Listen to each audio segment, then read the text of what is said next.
Assalamualaikum warahmatullahi wabarakatuh. Saya Alfa Farah, dosen Mikroekonomika 2, Departemen Ilmu Ekonomi dan Studi Pembangunan Universitas Diponegoro. Di video sebelumnya mengenai sequential games, kita sudah membahas dasar-dasar sequential games ya, definisi dan juga konsep equilibrium yang akan digunakan untuk mendapatkan prediksi perilaku dari permainan tersebut atau solusi permainan tersebut. Nah, secara umum kita sudah mengenal apa itu subgame perfect Nash equilibrium, yaitu konsep equilibrium yang akan kita gunakan untuk memprediksi perilaku dalam permainan sekuensial yang full informations dan non-cooperatives. Untuk mendapatkan subgame perfect Nash equilibrium, kita menggunakan backward inductions. Nah, di video kali ini kita akan menggunakan apa yang sudah kita pelajari mengenai sequential game untuk mengaplikasikannya dalam pasar oligopoli. Nah, model yang akan kita gunakan nanti kita sebut sebagai model Stackelberg.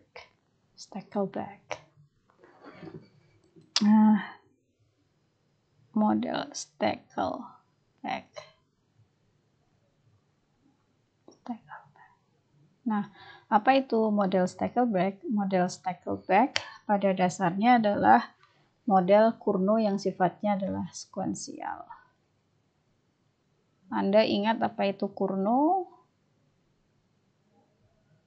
Ya, Cournot adalah permainan quantity setting ya, di mana perusahaan berkompetisi dalam menentukan kuantitas yang akan mereka produksi di pasar.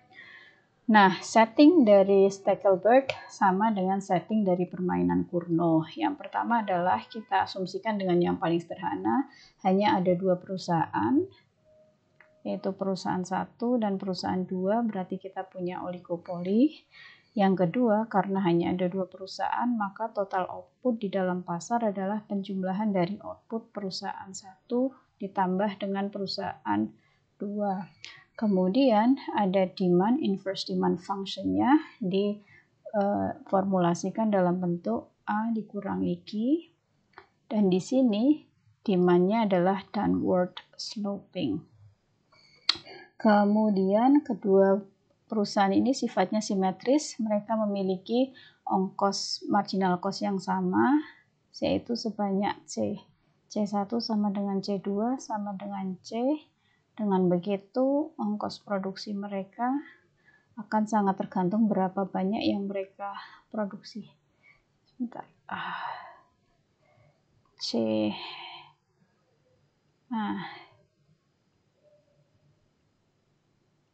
Akan sama dengan, karena sama, C kali I. CI ya. Kemudian ini yang membedakan dengan standar Cournot. Di sini Stackelberg adalah sekuensial, maka harus ada pemain pertama dan pemain kedua. Nah, di sini diasumsikan satu ada dua perusahaan, maka timingnya seperti ini ya, kita sebut sebagai timing.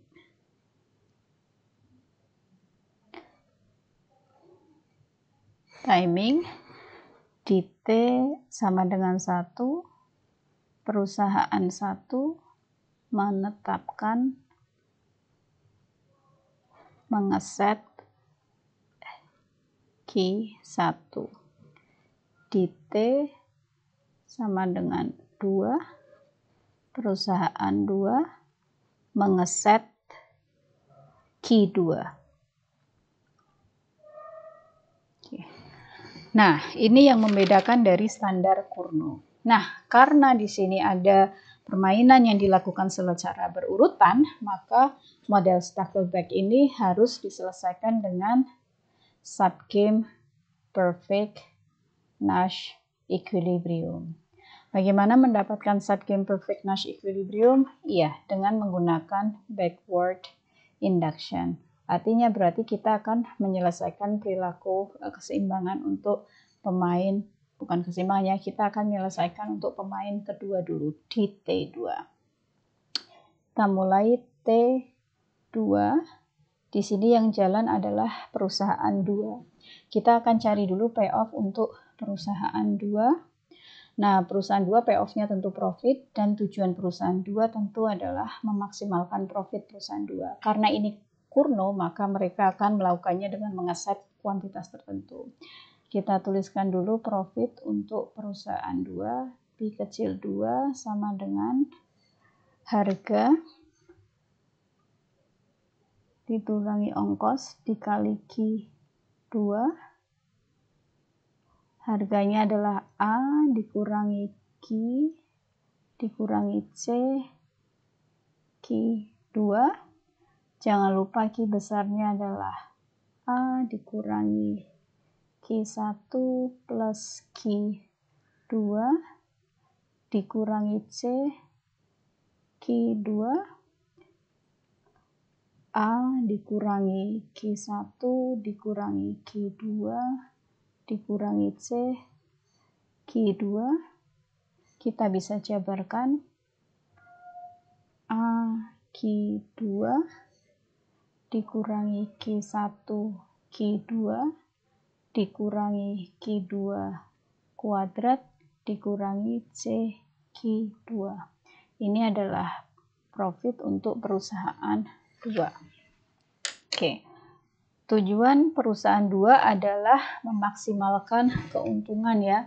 Berarti kita bisa tuliskan maksimal P2 dengan melakukan apa? Dengan menentukan Q2-nya sebesar apa. Nah, kita bisa dapatkan dengan melakukan derivasi ya. Saya tuliskan first order condition-nya. Berarti dP2 dibagi turunan P2 terhadap Q2 sama dengan 0.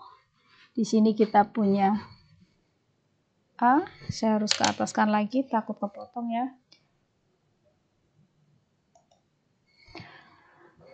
A dikurangi Q1 dikurangi 2 Q2 dikurangi C sama dengan 0. 2 Q2 sama dengan A dikurangi Q1 dikurangi C, maka Q2 sama dengan A dikurangi Q1 dikurangi C dibagi 2. Dan ini adalah apa? Best response function dari perusahaan 2 ketika perusahaan 1 menetapkan sebesar Q1.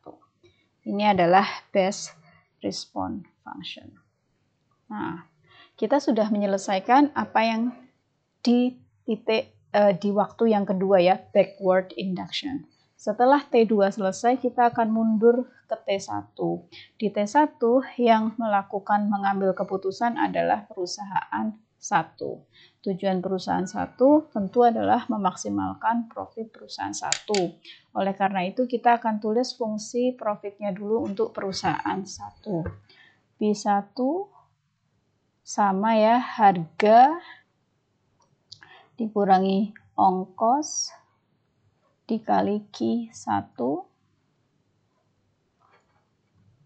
A dikurangi Q besar dikurangi C dikurangi Q1 sama dengan A dikurangi Q1 plus Q2 dikurangi C kali Q1 sama dengan A dikurangi Q1 dikurangi Q2 dikurangi C kali Q1.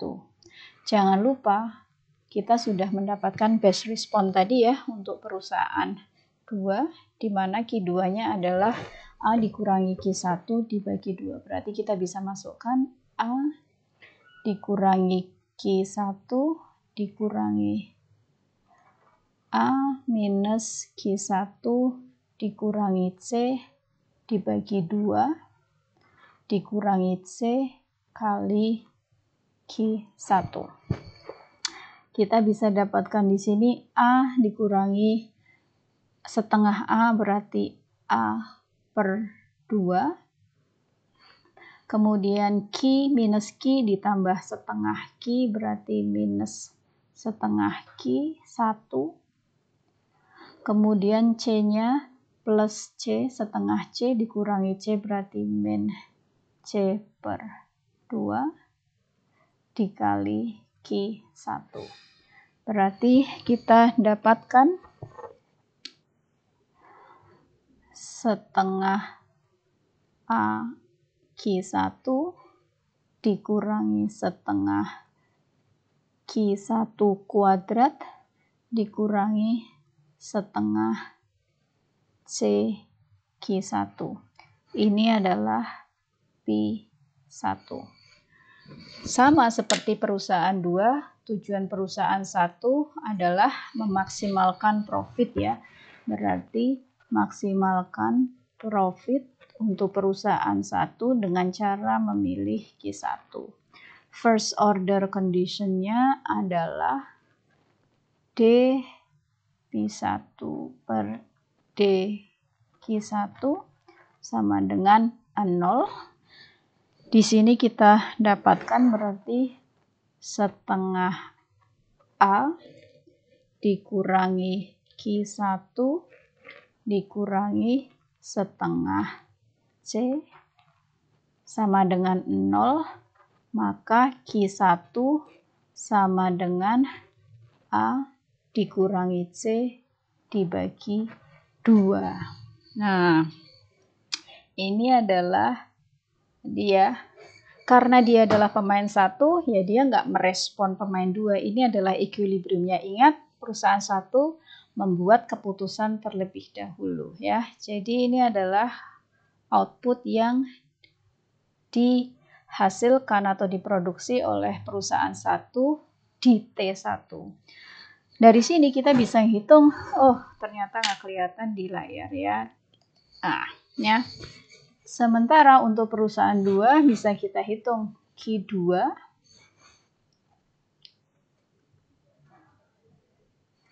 tadi apa? A dikurangi Q1 dikurangi C dibagi 2. Tuh. Q2 sama dengan A dikurangi A minus C bagi 2 dikurangi C dibagi 2. Nah, Q2 sama dengan, kita bisa lihat di sini A per 2 setengah A dikurangi seperempat A ya, maka A per 4. Di sini setengah C minus jadi plus, setengah C dibagi 2 seperempat C dikurangi dengan setengah C, maka C per 4. Maka Q2 di dalam equilibriumnya adalah A dikurangi C dibagi 4. Nah, dari sini kalau Anda ketahui jelas ya, sebagai leader ternyata dia memproduksi lebih banyak dibandingkan dengan perusahaan followernya. Bahkan kalau Anda ingat, equilibrium kuantitas di dalam Cournot duopoly, ada yang ingat? Ya, dalam Cournot duopoly equilibriumnya adalah A yang general ya, N perusahaan, A dikurangi C, N plus 1. Nah, kalau pembaginya adalah 2, ini berarti N-nya sama dengan 1. Artinya apa? Dia adalah perusahaan monopoli, bahkan ketika ada kompetitor di awal, dia bisa dengan confidence menghasilkan output Cournot yang seperti Cournot standar ya. AC dibagi 2. Sementara perusahaan followernya hanya bisa memproduksi lebih sedikit. Harusnya dalam Cournot duopoly A minus C N plus 2 dia bisa memproduksi A minus C per 3 kalau permainannya dilakukan secara simultan. Sekarang ketika permainannya dilakukan secara sekuensial, ternyata kuantitas yang dihasilkan oleh perusahaan follower lebih rendah dibandingkan dengan perusahaan leader. Satu hal lagi yang kita pelajari dari sini adalah bahwa ternyata meskipun perusahaan 2 memiliki informasi lebih mengenai apa yang sudah dilakukan oleh perusahaan 1, perusahaan 2 tidak bisa memanfaatkan informasi tersebut untuk bisa menghasilkan kuantitas yang lebih tinggi. Di sini bisa Anda lihat lebih rendah. Nah, dari sini nanti Anda juga bisa hitung sendiri ya, price pasarnya berapa, silahkan dihitung. Dari price-nya nanti Anda juga bisa menghitung profit untuk masing-masing perusahaan, sekaligus untuk menunjukkan bahwa profit dari perusahaan leader itu lebih tinggi daripada profit untuk perusahaan follower. Oke, nah ini adalah model Stackelberg. Saya akan ulangi sedikit lagi, terutama mengenai teknis bagaimana Anda bisa menghitungnya ya. Dalam permainan sequential games, di mana payoff-nya di sini ditunjukkan dalam bentuk continuous, dalam bentuk fungsi, Anda masih tetap harus menggunakan subgame perfect Nash equilibrium. Untuk mendapatkan subgame perfect Nash equilibrium, Anda menggunakan backward inductions. Anda mulai dulu dari T2, ya. Kalau konteksnya adalah perusahaan, maka fungsi tujuannya atau payoff-nya adalah memaksimalkan profit. Anda hitung terlebih dahulu dan Anda akan mendapatkan best response functions dari perusahaan kedua. Karena dia adalah follower atau second mover, dia merespon atas apa yang sudah diputuskan oleh pemain satu. Setelah Anda menyelesaikan untuk waktu yang kedua, Anda bisa mundur ke belakang di waktu yang satu. Nah, di situ nanti Anda akan mendapatkan keputusan yang dibuat oleh first mover. Nah, kemudian kita akan mendapatkan equilibrium dari permainan sekuensial. Dalam konteks ini adalah model Stackelberg. Model Stackelberg yang kita pelajari adalah bahwa first mover atau perusahaan, posisi first mover itu selalu lebih baik. Kita lihat dengan bahwa dia bisa memproduksi lebih banyak dari kurno yang standar. Sementara second mover, meskipun dia memiliki informasi, dia justru tidak bisa memanfaatkan informasi tersebut. Demikian video kali ini. Terima kasih. Wassalamualaikum warahmatullahi wabarakatuh.